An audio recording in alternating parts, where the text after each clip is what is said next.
Started. So, first of all, thank you everyone for coming. Welcome. For those who are new, I just mentioned that 104CT, Thermal Energy Networks for Connecticut, has a website. We have all the past recordings or recordings of the past meetings, except for one where the recording didn't work, and other resources there. But yeah, so really excited to have these two sets of speakers. Going first will be Elizabeth Craun, who is the Director of Major Projects for Facility Service and Planning at UConn, and she'll be talking about UConn's first geothermal district energy project. And joining her will be Katie Milardo, the Associate Director of Energy and Water Compliance, and she'll be going into some other aspects of all of this. I'm really pleased to have them because, for one thing, I live within walking distance of UConn, and when I first met with Elizabeth, I just walked up to there, and I have seen the drilling of this, the boreholes for this, and it's important for us to know what's going on in our own state, and also to see how different geothermal systems can be. There are no two that are alike. So with that, I'm going to turn it over to Elizabeth and Katie.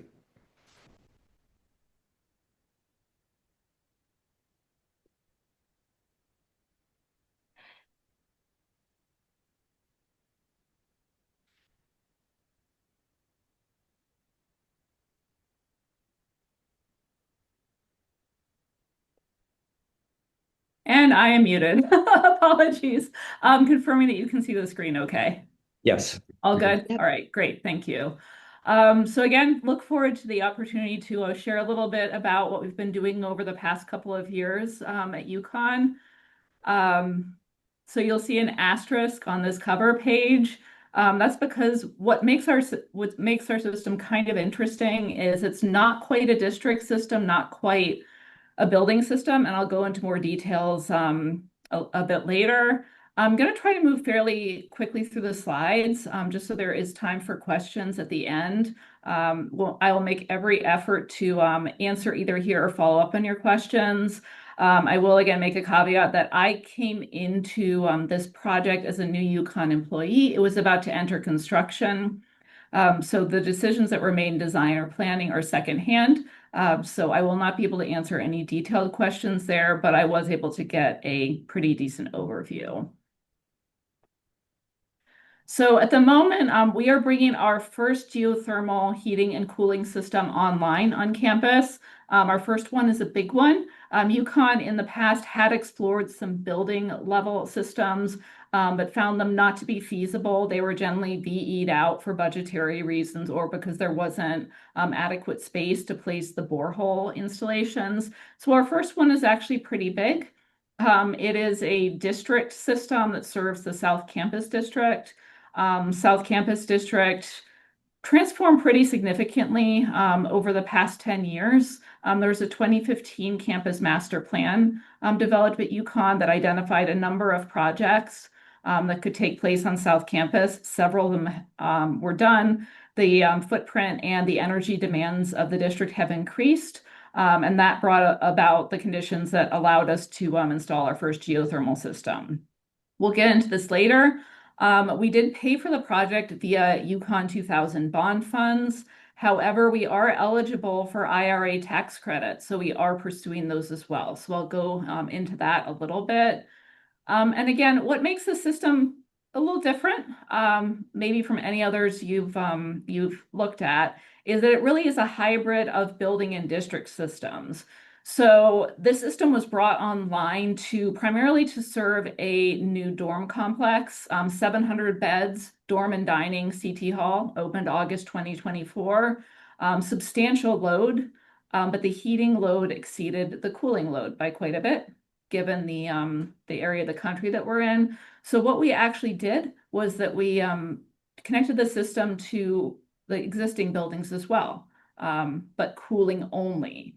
So again, what makes the system kind of interesting is that it meets the heating needs of a building, but it meets the cooling needs of a district. And again, I'll go a little bit into our future planning. UConn is continuing to evaluate existing and new campus buildings for geothermal systems. We're also pursuing a number of other energy efficiency and renewable energy options on campus, including potentially hydrogen-capable cogen and fuel cells. So just here to show you a little bit about how South Campus has changed in the last 11 years since the strategic plan was put together. So you'll see here the primary change is that we've added CTRH, the footprint you see on the right, which is the new Connecticut Hall, nearly 700 beds, suite style, a number of amenities for both building occupants and the campus at large, as well as a 500-seat dining hall, which being our newest one is our most popular one on campus. So this building sees a lot of use. You'll also see that we have the future School of Nursing currently under construction. All of the steel is up. Interiors and skin are proceeding. Opening date is 10 months from now for the spring 2027 semester. So those new facilities have been added, the existing arts complex and 1990s dorms. Some other small changes is that some older buildings that could not be adaptively reused because they are 19th century faculty dwellings. Several were preserved. The remainder were actually removed. So you see the changes here in terms of building footprint, which have affected our energy needs. So the planning process. Going back to the 2015 master plan, it made a number of recommendations for the transition to renewable energy and the net zero goals, which are really at the forefront of sustainability efforts at almost all higher ed institutions right now. For geothermal, there were no specific potential projects identified.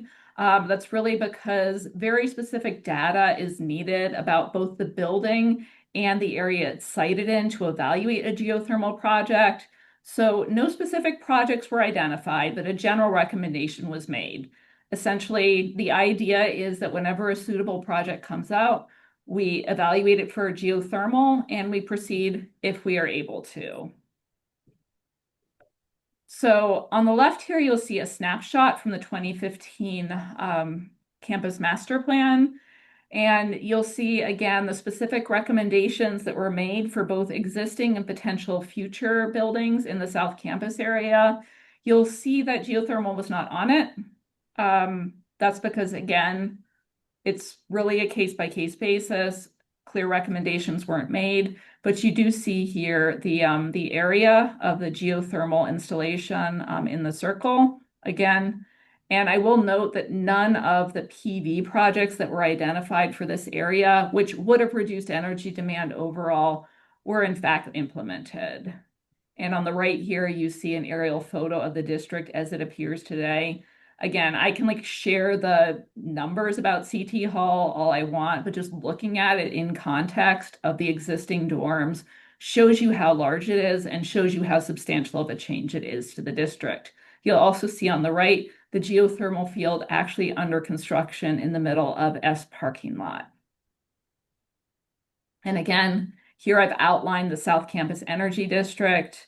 It includes the Arts Complex, which is a various vintage, primarily 1990s suite style dorm buildings, and our new CT Hall. You'll also see in the lower left hand of the polygon, the South Campus chiller plant, which we're going to talk about a little bit later, really key to the feasibility of this geothermal system. So again, in 2015 and also in 2022, the South Campus District consisted of 1990s dorm and the School of Fine Arts complexes. These 1990s buildings, they were a little different in terms of how their energy needs were met than the rest of campus, somewhat unique. They were served by central plant steam and electricity, but they were cooled by a seasonal satellite chiller plant, the South Campus chiller building. So essentially, it only operated during cooling season, 6 to 7 months of the year, and it only served the South Campus district. The decision was made to open CT Hall, adding substantial demand to the district. And this was a bit of an issue for several reasons. One is that infrastructure in the district was generally aging. I'll specifically call out the steam distribution lines in the area and also the equipment in the chiller plant nearing the end of its useful life. The other thing that we had to deal with is the new building footprint actually required moving existing infrastructure, including it actually severed an existing steam loop. So the decision was made that we needed a district utility enabling project to reliably construct and operate this building and also support the existing buildings. And I am going to turn my camera off because it is acting up, but I am still here, no worries. So given these additional energy demands and the green light on a utility enabling project, the CT Hall project, it was evaluated for geothermal heating and cooling, and it was found to be viable. The utility enabling project, which was actually in the neighborhood of $89.5 million at final bid, also added and replaced steam infrastructure, other necessary utilities, updated roads, etc. And of note, fuel cells were also evaluated for this area, but other sites on campus were chosen, and that work is underway. Moving on into design and construction. Again, looking at the loads from the new CT Hall, it was determined that to most efficiently balance heating and cooling and maximize the performance of the system, it made sense to provide ground source heating to CT Hall and ground source cooling to the entire district.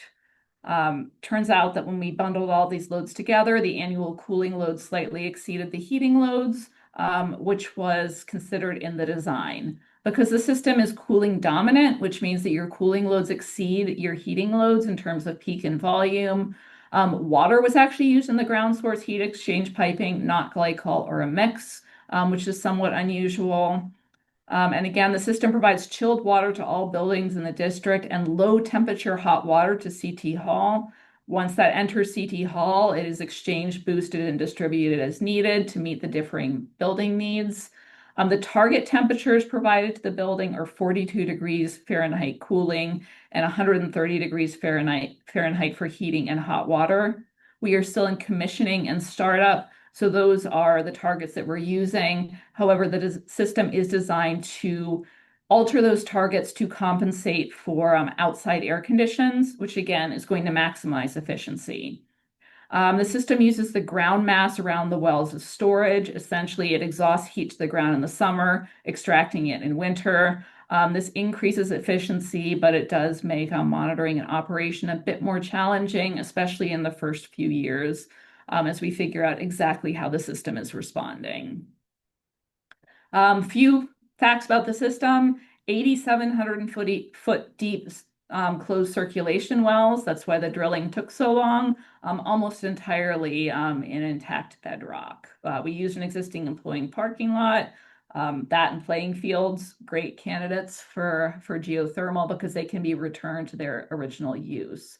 We did roughly double the size of the South Campus chiller plant to incorporate new equipment servicing this system. Standard for geothermal, the system was sized for a typical, not outlier annual peak heating and cooling day. Steam and conventional equipment, they remain available both on the building level and in the chiller plant to supplement the geothermal system when it does encounter peak demands.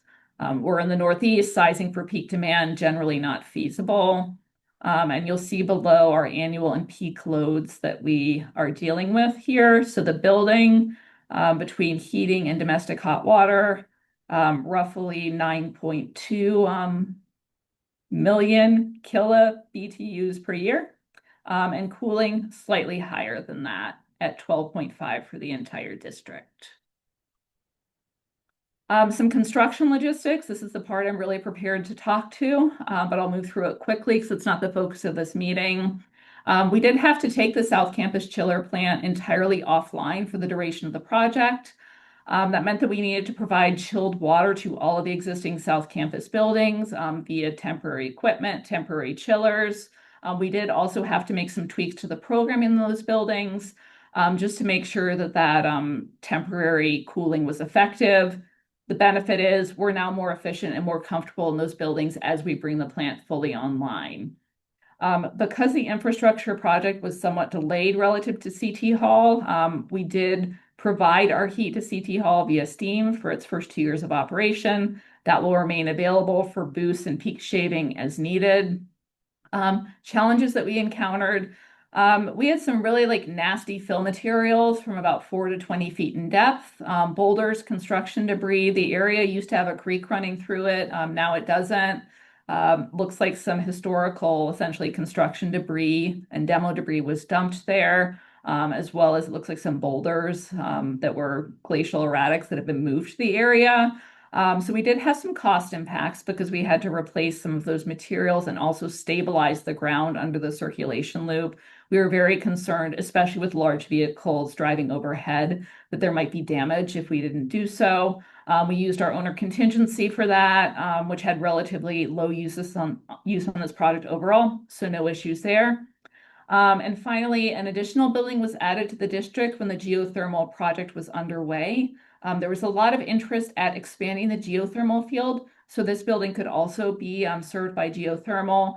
Unfortunately, we had to move the building site from a spot further up the hill to the area where we were planning to place the wells. That became infeasible because there was no place to put them. However, it will be connected to and served by the geothermal system on our shoulder season days. That will start coming online this fall. Moving on to how UConn chose to pay for this and what our decision-making looked like. First thing, pretty simple. UConn 2000 bond funds were utilized to pay for all of the project. CT Hall was eligible for this program under the Next Gen Connecticut guidelines. Essentially, the 2015 Next Gen Connecticut program, it was an extension of the UConn 2000 bond program. It was tied very much to the campus master plan. CT Hall itself accomplished the goals of the building because it installed housing that was intended for learning communities, so it facilitated academic goals. Since the utility enabling project was connected to CT Hall, it was eligible. Generally, UConn has a great deal of discretion and trust placed in us on how we expend those bond funds, as long as the projects are appropriate. This one was, so paying for it was relatively simple. We did have a lead energy analysis report done for CT Hall, evaluating geothermal, estimated an annual energy savings of almost $100,000 or about 21%. Couple notes are this cost savings not particularly high for a couple of reasons. One is the building already extremely efficient, so energy usage was relatively low. And also our campus generated power, relatively low cost and relatively high efficiency. $90,000 in annual savings, that's fantastic. But relative to the cost of the project, that's not going to like produce an ROI that's going to justify us paying for the project with the savings. Because we saw just from this that it was just not going to be feasible to actually make the argument that there was a payback period, the decision to proceed with geothermal was really a commitment to the university's values in pursuing these alternative technologies. Again, very helpful that we do have quantified energy savings, but they are not going to fully offset the cost of the project. That's known. The structure of the project, it was publicly and openly bid by a construction manager at risk, O&G Industries, who I believe are also on the Manchester Library that UConn contracted with. That means that we're at an arm's length from the procurement of it, which generally works well for complex projects for us. And approximately 10 separate trades were engaged. At the time that we went under contract with O&G, it had been identified to us that there were tax credits that we might be eligible for recovery on. So it was written into their contract very broadly that O&G had to support us in any tax credit program we might pursue. We did have to pursue that. And just a note here is that many, if not most, UConn building projects are eligible for 179D tax deductions, which can be substantial, but UConn itself is not eligible for those tax credits. So what we generally do is that we allocate the eligibility for that to one of our consultants who qualifies. So we're not involved in the application process. So UConn, not especially experienced specifically with applying for tax credit programs of this kind. But we found out that this project was in fact different.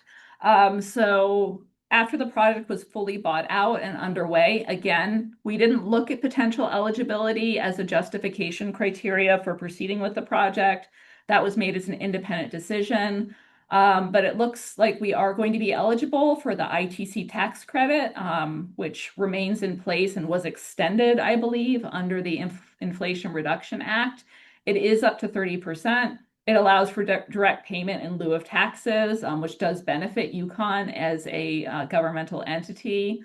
Again, because we lack some experience with this, because we're generally not eligible for credits of this kind, we did contract with a specialty accounting firm, EY, to assist with our application. And of note here for anyone who's pursuing these, projects that meet specific labor and sourcing goals are eligible for the maximum credit.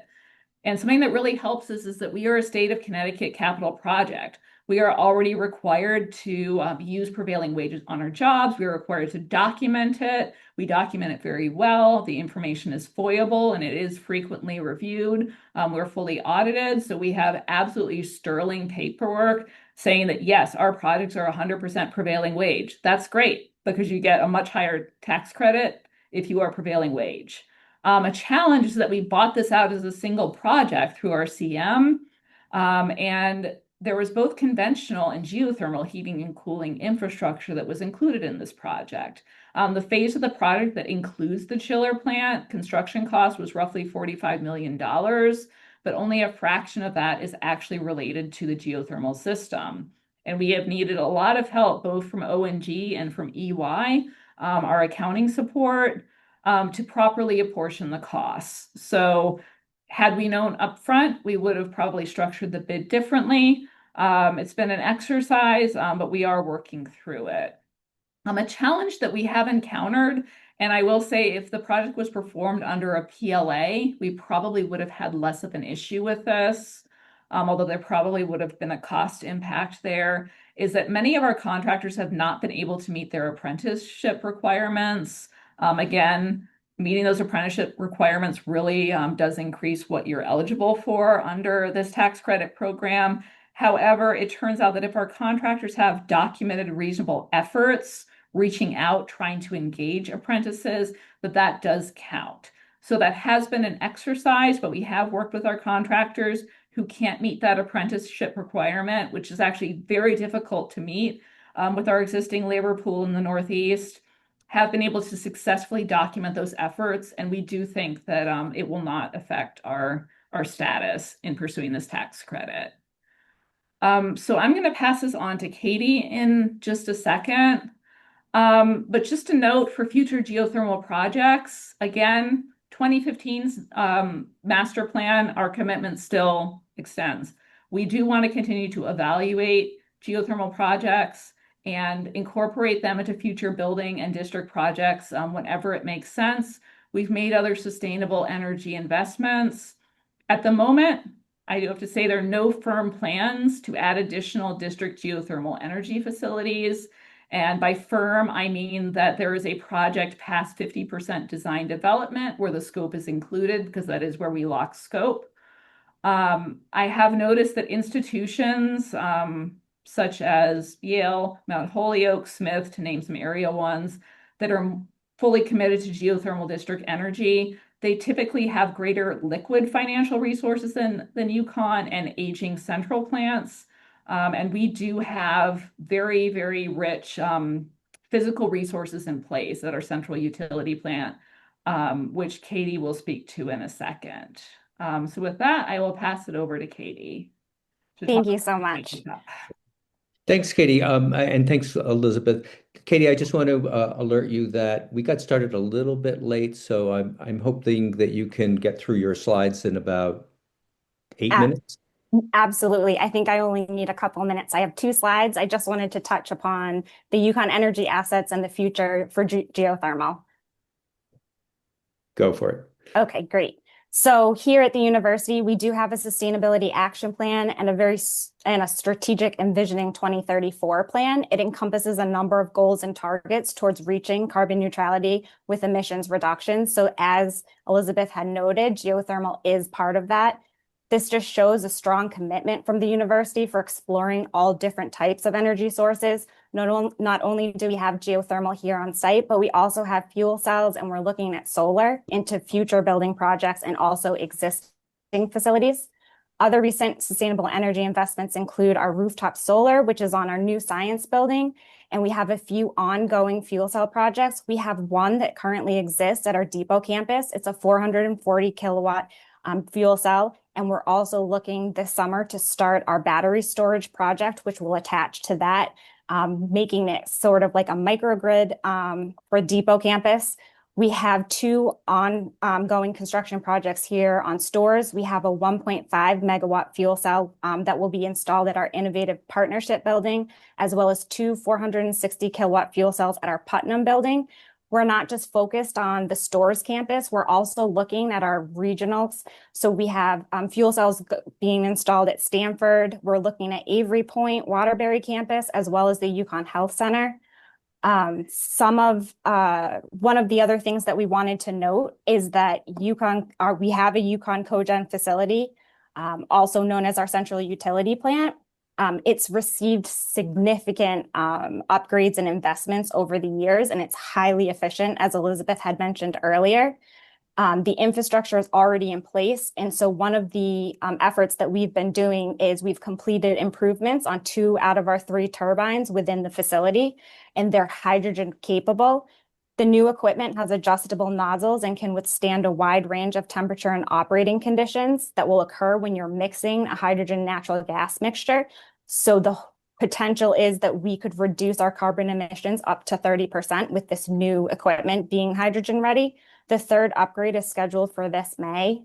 And also, in addition to our cogeneration facility, our energy requirements have constantly been increasing and growing over the years, especially with the new buildings that are being added on as part of UConn 2000, the 21st Century UConn and NextGen.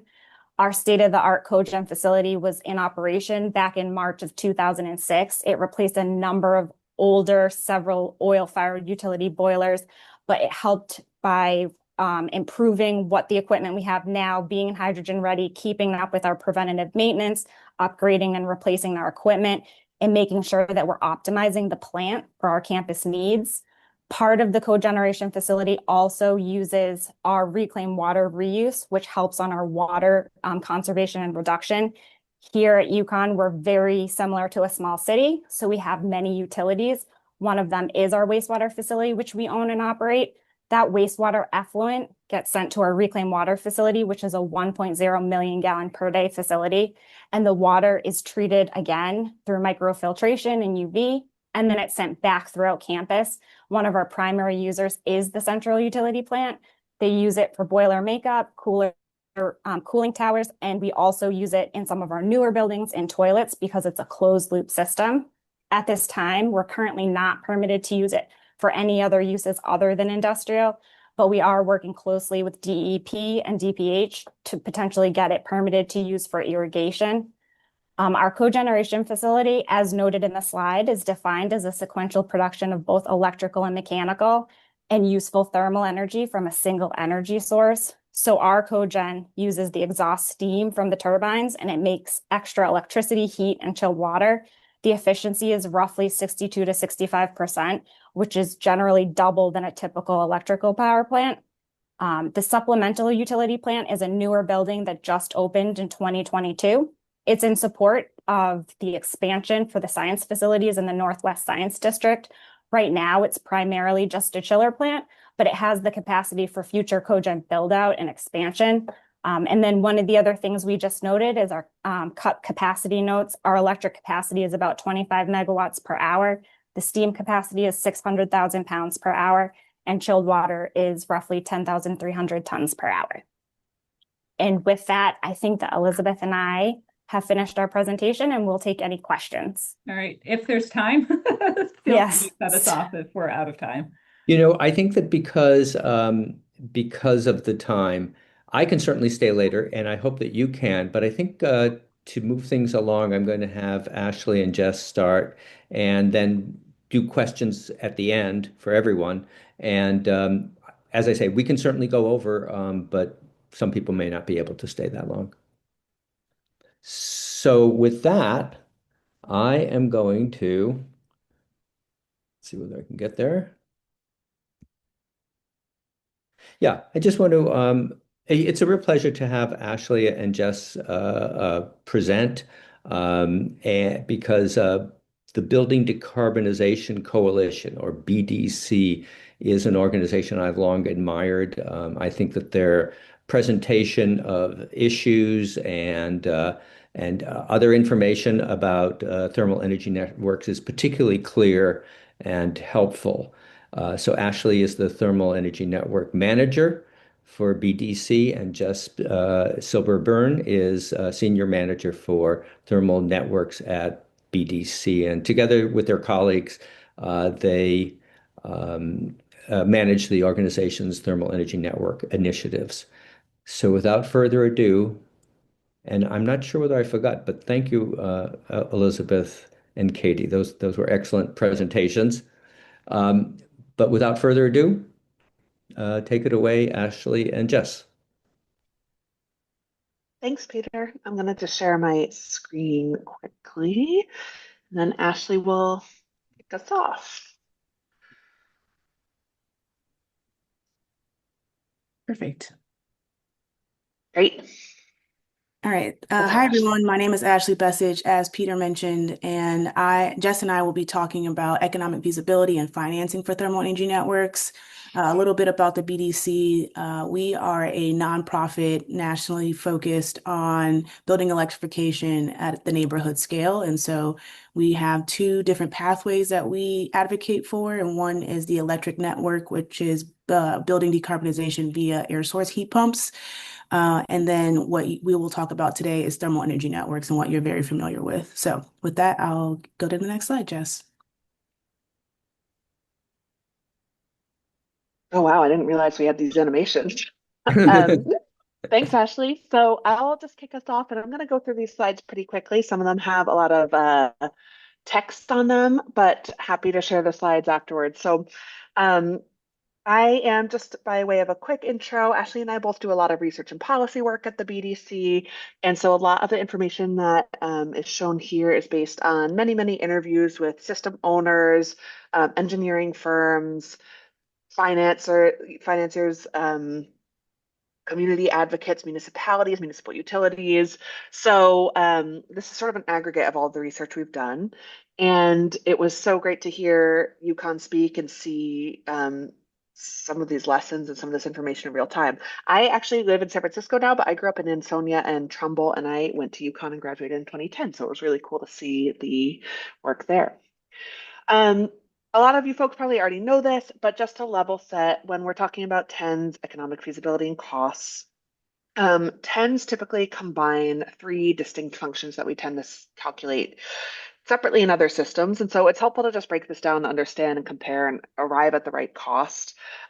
We have our energy generation and storage. So stakeholders who are considering a thermal energy network need to compare that to the cost of other technologies that similarly might generate and store thermal energy. You have distribution, thermal energy networks, pipes.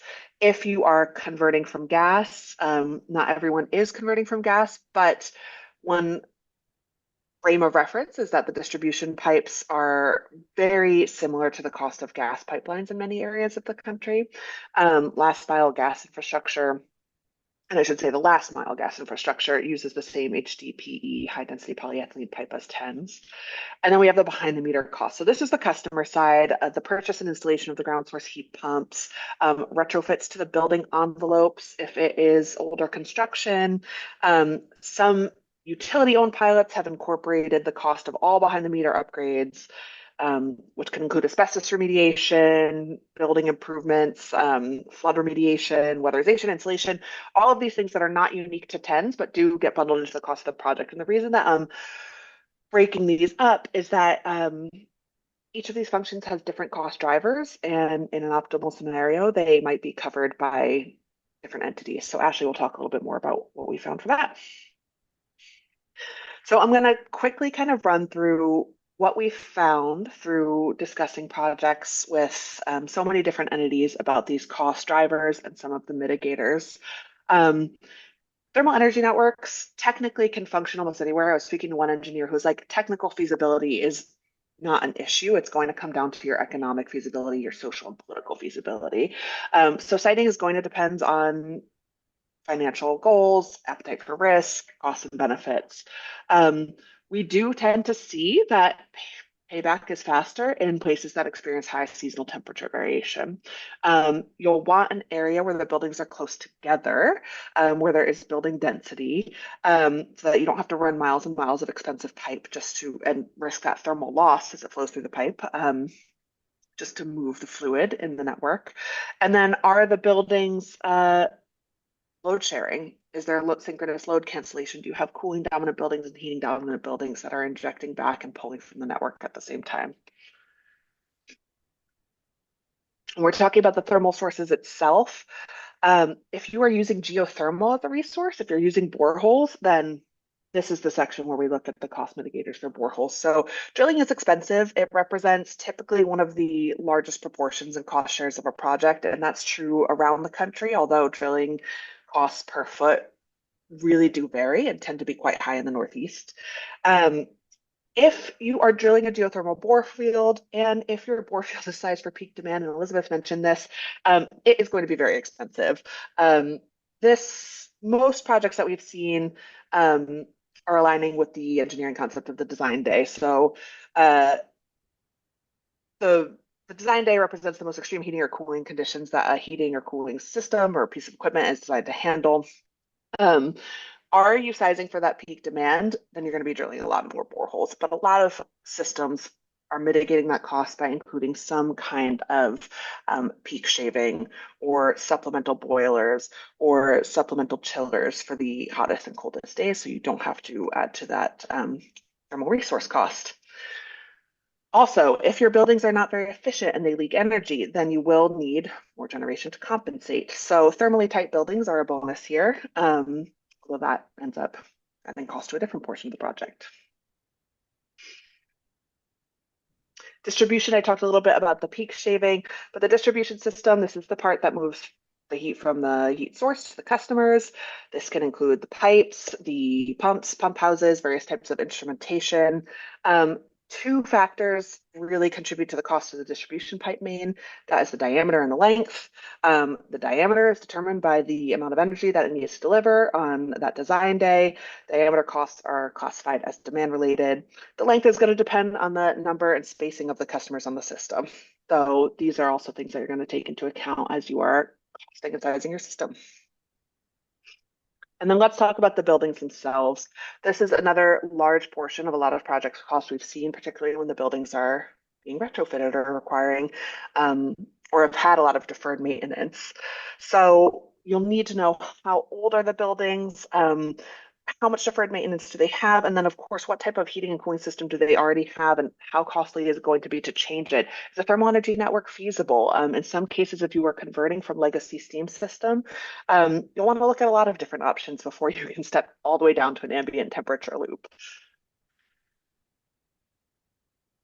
This slide comes from a study we did for the state of Minnesota, and this was a site suitability study that went into all manner of technical and non-technical cost drivers. And I wanted to include this because there are real dollar amounts associated with what we would consider the non-technical options. So after about 30 different interviews that we did with folks in Minnesota, we narrowed this down to about 10 specific criteria. Some of this might seem redundant when we're talking about techno-economic feasibility or feasibility like project economics. Of course, you are going to want it to be economically viable. But basically what this is coming down to is things like social feasibility. Do you know if you have legal or institutional authority? Going back to social feasibility, do you have buy-in from the users themselves as well as from the larger community? Do you have economic flexibility? What is the appetite for risk? What funding sources already exist? And then timing. Are you planning other concurrent projects? Are you on a tight timeline because you have equipment that is about to fail? How can you stack projects or stack other incentives with the thermal energy network to maximize the funding and financing that you do have? All of these are soft costs. That means less time with lawyers, less time with tax consultants, less time with permitting offices, and they really can make or break a project. Colorado just introduced legislation last week that basically finds that these soft costs were stopping projects in their track. And so the statute now says, like, here's clearly who has authority to do this, um, and here's what needs to happen in order to exercise that authority in municipalities, which is really exciting because it just makes everything really clear and removes that ambiguity.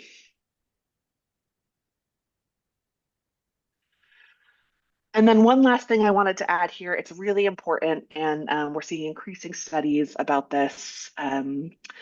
The Building Electrification Institute just did a great study about electric demand in Vermont, for example, and electric grid demand all over the country. A lot of compression here. So we've talked about how to reduce costs, but as you know, you can only budget so far. You're going to hit a floor eventually. And so at some point, you do need to talk about the innovative ways that you are going to capture value as a form of revenue or income, or to mitigate costs at the outset. And so one option that some states have explored in their legislation is requiring projects, especially utility, investor-owned utility projects, to account for the avoided cost to the electric grid, because this is real value. Thermal energy networks are unique in that a huge amount of the value comes in lowering peak demand for the electric ratepayers in a certain area. So how this is monetized, if it's monetized, matters because it means that there could be some credit to the builder of the thermal energy network, or value embedded in their rates if we're talking about a utility, investor-owned, municipal, or otherwise, that reflects the relief they're providing to non-users of the TEN in the form of grid relief. So understanding how to capture this value is going to contribute to making TENs more bankable, more scalable. And our hope is that we'll see more contracts and formulas for this moving forward, because I know it's underway in several states. I have multiple slides here on different businesses, business and ownership models. I'll share the slides afterward. For this presentation, I just wanted to let you know, and I know Ashley will share a QR code that goes to all of these, that we have been studying all kinds of business and ownership models in all kinds of contexts. So investor-owned utilities, like the geothermal network up in Framingham, campus utilities or campus projects like in Colorado Mesa. This one is really interesting. This is from West Union, Iowa, and this is a municipally owned thermal energy network. But its governance model is really similar to a cooperative membership. So I wanted to highlight this and some of the lessons here. So West Union put in their geothermal network in 2012, 20, I think it was fully operational in 2014. So this is pre-Inflation Reduction Act, pre-federal tax credits for thermal energy networks, which, like Elizabeth mentioned, are still available for TENs. The town decided to move forward with the project because they found it could be totally grant funded through a combination of state and federal grants. They were already looking to do work on different sort of urban planning and sustainability aspects, so they were able to stack with that. They were adding bioswales, they were repaving streets, and while they were doing all this work, they stacked a geothermal network under downtown. So in this case, the generation and the distribution costs were covered by grant funding. There was no extra burden on the taxpayers. The customer cost is where this business model differs, and there are trade-offs to that. So the customer costs to hook up to this system in the downtown are covered by the building owner. Sometimes they're able to get help from their utility via rebates or other methods, but generally the building owner needs to hook up when they have chosen a geothermal heat pump installer and installed their geothermal heat pump. So the trade-off here is that new members are slower to join. They have capacity for about 70 folks to join. I think right now they are at about 14, and there may be some in the audience who can correct me if I'm wrong. The good news is that as more people join, the rates go down. So when I was interviewing them, they said we're the only utility, quote unquote, they're not legally a utility, but we're the only one that we know of in the state where the rates have gone down year after year.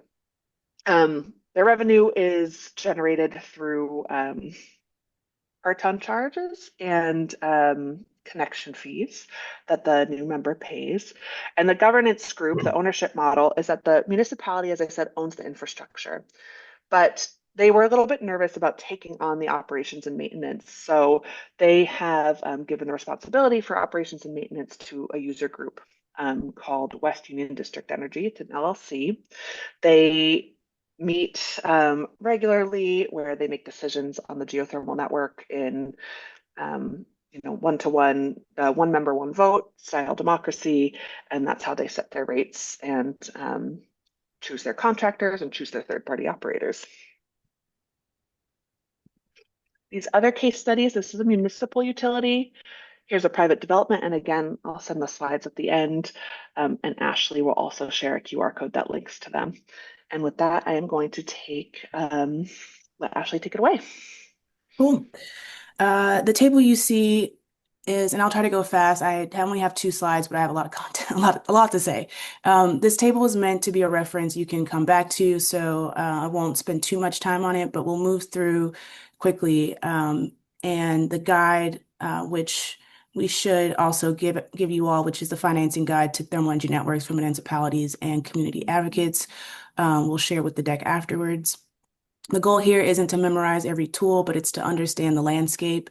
There are roughly 5 different categories of financing you'll be working with as you develop a thermal energy network project. First are federal tools, primarily through the Inflation Reduction Act. These are significant, and we'll come back to them. Guidance from Treasury is still pending on this tool, so I won't get into too much detail. But the second tool is state and quasi-public tools in Connecticut. That means the Connecticut Green Bank, Energize Connecticut, and Conservation and Load Management Plan fund cycling. Third would be municipal finance tools like revenue bonds, which are powerful but require a stable revenue stream to unlock. That's where customers' commitments become a financing tool, not just a policy goal. Fourth, we have property level tools like CPACE, which can handle the building side equipment even when the municipal budget can't fit it.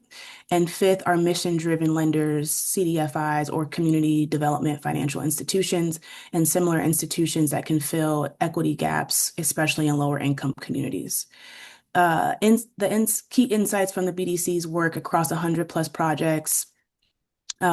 We found through our neighborhood scale map, we found that no single source fills the stack. Every project that has gotten to construction has combined at least 3 of these. The art is in sequencing. Which tool you go after first shapes what becomes available afterwards. And so grant and direct pay reduce the total debt load, which makes bonds more creditworthy and lowers your cost of capital across the board. For Connecticut specifically, the Connecticut Green Bank is an extremely underutilized asset for 10 development. They have the mandate, they have the interest, and they have the credit enhancement tools that can bridge the gap between what a town can bond for and what the project actually costs. If you're in a municipality thinking about a TENS, that's your first call. Next slide. And so now let's make this more concrete. This hypothetical is based on parameters we've seen in real New England TENS projects. It's not a specific town, but nothing in it is made up. This is what a plausible stack looks like for a mid-sized Connecticut municipality developing a geothermal loop.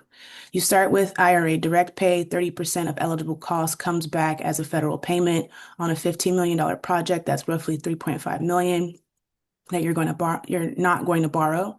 That changes your debt service math immediately. Later in a state grant, this could come from the CLM plan or Energize Connecticut program or a deep competitive grant.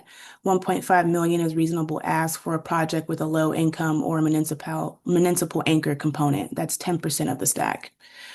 The CT Green Bank loan covers a third of the total at below market interest rates over a 15-year term. This kind of patient capital that a commercial bank won't offer for infrastructure with this risk profile, but the Green Bank can because of its public mission.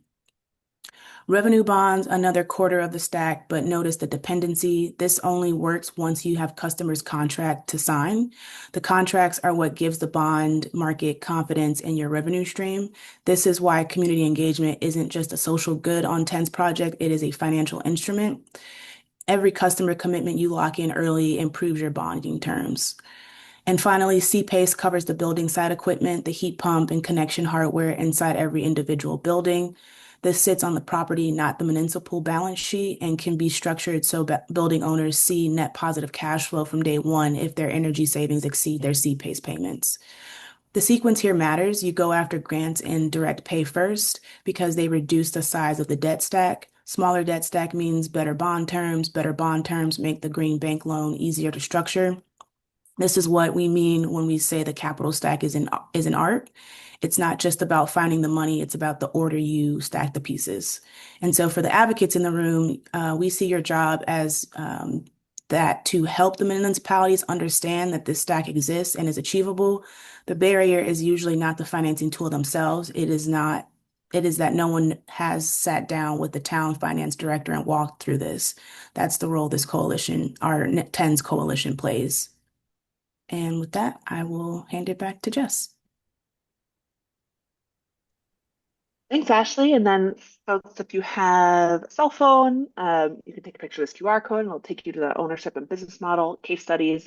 And we will also send or put in the chat the Financing Thermal Energy Networks reference guide that Ashley wrote that she went through here. And if you don't have your phone with you or can't take a photo of the QR code, then no worries. We will put this link in the chat too.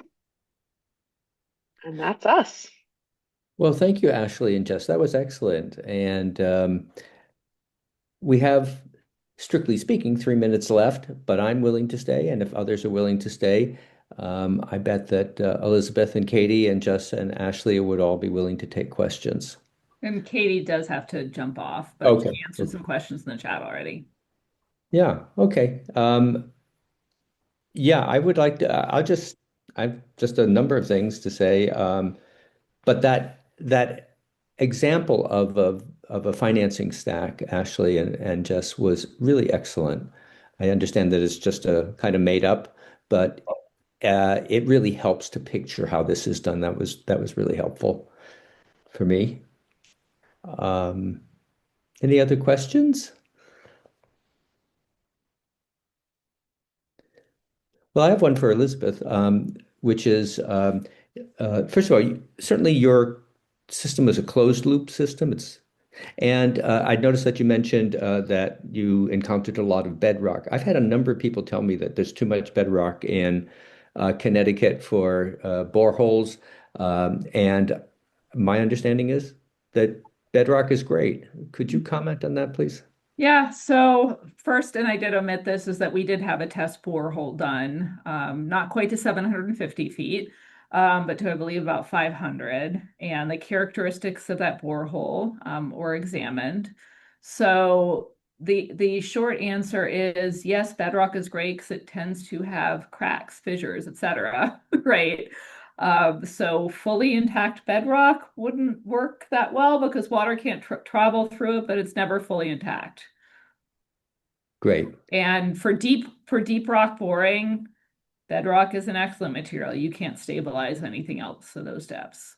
And then before I get to Andy, so you said that the geothermal district will maybe have about $90,000 a year in savings, which isn't bad, better than a poke in the eye with a sharp stick, as they say, but not essential. But that doesn't take into account the possible ITC credits. Do you think that will change the $90,000 a year savings number much? So the $90,000 a year savings number is specifically like an operating cost savings for Connecticut Hall. There will be some initial savings that hasn't been quantified for the cooling of the other buildings. We just didn't and again, I wasn't present, so I'm not 100% sure why. The decision was made not to specifically model those savings. I think because the geothermal project was like moving ahead just kind of on as I said earlier, like a value-based decision making. Okay. I mean, it's easy for me to say, but it would be interesting if you, in your spare time, if you had a chance to go back and examine that, because it would be useful to know whether there may have been a lot more savings than was easy to find at the beginning. Yeah, and over the next few years, when we really do balance the system and operate it initially, we can take a look at the metering data to see where we landed vis-a-vis the assumptions that were made in the lead energy report. Terrific, thanks. Andy. You, Yeah, thanks, Peter, and thanks, presenters. This it was amazing. Um, okay, so help me out here. The stack slide was truly impressive and very helpful. So I'm just thinking back to the UConn presentation where there was a mention of UConn not being able to take advantage of tax breaks, um, state agency, that sort of thing. So our municipalities, I mean, are kind of in the same boat. I don't know. Educate me on that. Clear that up for me. Is it a PPA involved? I'll be quiet now. so that's probably to Ashley and Jess, maybe. Yeah, so in some cases, if a municipality is able to, there's legislation that enables a municipality to um, go after revenue bonds and general bonds, then that would be something that the municipality would need to look into. In some cases, yeah, PPA is what drives what could drive a project. But that would involve another level of a funding source, and that wasn't included in the stack. So this was as if a municipality um, was the sole, because my understanding is the reason why I use revenue bonds is because general bonds can only be used if it benefits the municipality and the municipal buildings, can't be used to fund commercial or private assets. And so the revenue bonds kind of opens up the opportunity to utilize those revenue bonds on both commercial and um, municipal buildings. And when I say use them, I mean the district using it to fund the connection with the distribution and the boreholes and storage. Um, as opposed to if you use general obligation bonds, you would only be able to use the general obligation bonds on the distribution and the storage and generation that connected the municipal buildings.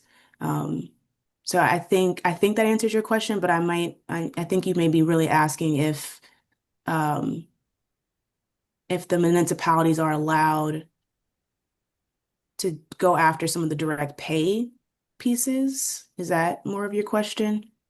Um, yeah, I wish I knew more about what I'm thinking to express it eloquently, but I think I've got a somewhat of a handle on it. That stack slide that you showed um, is a different set of financing than the considerations UConn had to take part in. Yeah. So as a person, I'm with the task force. My first selectman's on the call here. We're thinking municipality, so I don't have to worry about what UConn did. Although I am rooting for them, I just want to make that clear. Hmm. Yeah, and Elizabeth also explains it a little bit more in the chat. Okay, thank you. Well, that And brings up a Andy, I question. can, Go ahead. I'm sorry. Go ahead. Ashley had mentioned direct pay, so I can comment just a little bit on that. So for the IRA tax credits, the investment tax credit section 48E, which Ashley mentioned in the capital stack, um, is available for investors in TENS. Municipalities are eligible for these tax credits through what's called direct pay. Municipalities and other tax exempt entities. But Ashley pointed out that some of this is still being hammered out by Treasury. So, for example, municipalities are only eligible for direct pay right now if they meet actually a higher threshold of criteria than a tax-paying entity. So, we're expecting more guidance on that from Treasury, hopefully this year, but not really sure when it's going to come. Andy's question brought up a question for me, which is if, let's say that a thermal energy network in a municipality combines both municipal buildings and private buildings, could some of that be could revenue bonds be used in part because there are municipal buildings involved, or Hmm. does it have to be purely municipal?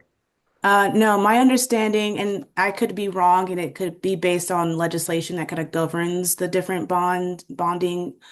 Please refer to a tax, a tax bonding lawyer before you take any of my advice. But um, my understanding is you can utilize both revenue and general obligation bonds. With general obligation bonds, you are raising the tax, increasing the tax burden. And so if you, most general obligation bonds require it to go to the people in order for them to be enacted. And so you'd have to, again, have to have, in my opinion, secured other financing mechanisms before going after general obligation bonds because you want to make sure that tax increase that you're instilling onto the tax base is as least as possible. Um, and so going after grants using the Connecticut Green Bank, the C and LM, even some state revolving loan funds, which I'm not sure if Connecticut has, but if you're using like wastewater recovery, you could potentially use a state revolving loan fund to do a TENS. Um, there's just so many possibilities and ways that you can kind of stack, and it's like the stack itself is very Lego-ish, like a tens. And so I think um, you can to answer your question, you can combine the two, but I think you would want to make sure that you figure out the amount that you'd be increasing the tax burden by, and then also making sure you had your customer base for the revenue bonds figured out as well before moving forward. But again, I'm not a bond lawyer.